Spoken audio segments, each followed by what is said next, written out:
Assalamualaikum warahmatullahi wabarakatuh. Perkenalkan, saya Eva Tikriani dan Alifa Maita Azhar dari kelompok 7 akan mempresentasikan hasil diskusi kami. Yang pertama yaitu akan dibacakan oleh Alifa Maita Azhar. Kepada Alita, kami persilahkan.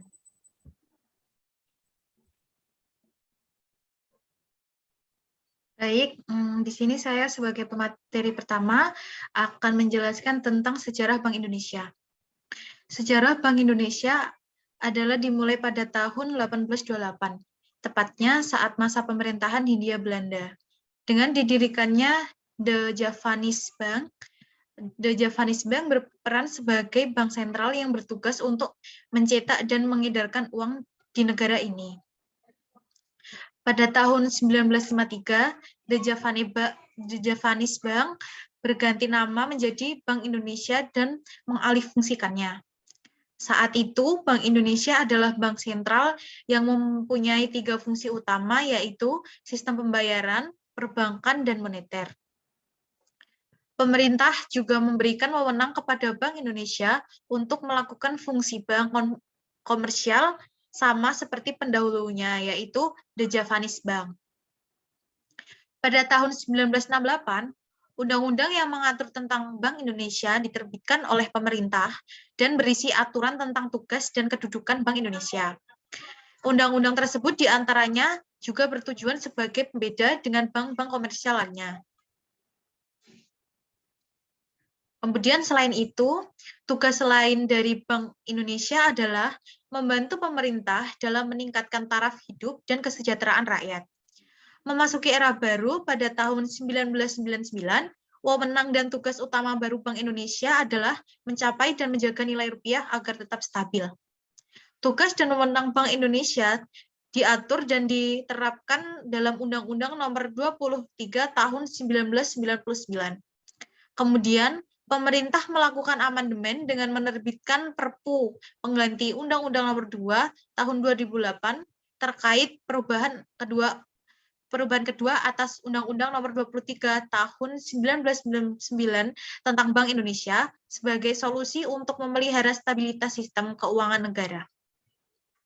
Fungsi dari amandemen Undang-Undang terletak tentang Bank Indonesia adalah meningkatkan daya tahan perbankan nasional saat terjadi krisis global dengan cara memanfaatkan fasilitas pembiayaan jangka pendek dari Bank Indonesia melalui peningkatan akses perbankan.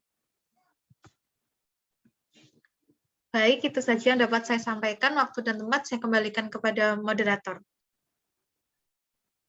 Baik, terima kasih kepada Mbak Maita. Sekarang saya akan melanjutkan tentang tujuan dan tugas Bank Indonesia. Tujuan utama dari Bank Indonesia adalah mencapai dan menjaga kestabilan nilai rupiah. Adapun lebih lengkap tentang tugas Bank Indonesia adalah sebagai berikut. Yang pertama yaitu memelihara nilai rupiah agar tetap stabil terhadap barang dan jasa. Yang kedua, memelihara nilai rupiah agar tetap stabil terhadap mata uang asing. Yang ketiga, menyusun dan mengawasi regulasi bagi seluruh bank yang ada di Indonesia. Yang keempat, melakukan riset dan pengamatan. Yang kelima, menyimpan dana kas negara. Yang keenam, menyediakan bantuan berupa suntikan dana kepada bank-bank yang ada di Indonesia. Jika sedang terjadi krisis, aspek pertama dari tugas Bank Indonesia dapat dilihat dan diukur melalui grafik perkembangan inflasi, sedangkan aspek kedua bisa diukur dan dilihat berdasarkan nilai tukar rupiah terhadap mata uang asing. Berdasarkan tujuan utama Bank Indonesia, diharapkan mampu mengutamakan langkah apa yang harus dilakukan serta memperkuat batasan-batasan tanggung jawab. Maka dari itu, baik pemerintah maupun masyarakat dapat melihat kinerja Bank Indonesia dengan transparan dan mudah. Next.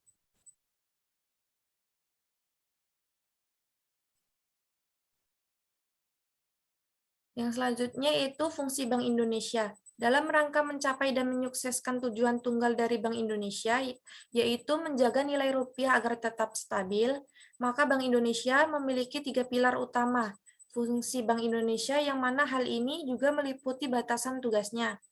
3 pilar utama tiga pilar utama dari fungsi Bank Indonesia adalah yang pertama itu mengesahkan dan melakukan kebijakan moneter. Yang kedua, peran Bank Indonesia dalam sistem pembayaran adalah untuk mengatur dan mengawasinya agar tetap lancar. Yang ketiga yaitu memelihara sistem keuangan agar tetap stabil. Terima kasih, itulah tadi yang dapat kami sampaikan. Bila ada kurang dan lebihnya, kami mohon maaf yang sebesar-besarnya. Kami akhiri, wabillahi taufiq wal hidayah. Wassalamualaikum warahmatullahi wabarakatuh. Waalaikumsalam warahmatullahi wabarakatuh. Belum. Sudah.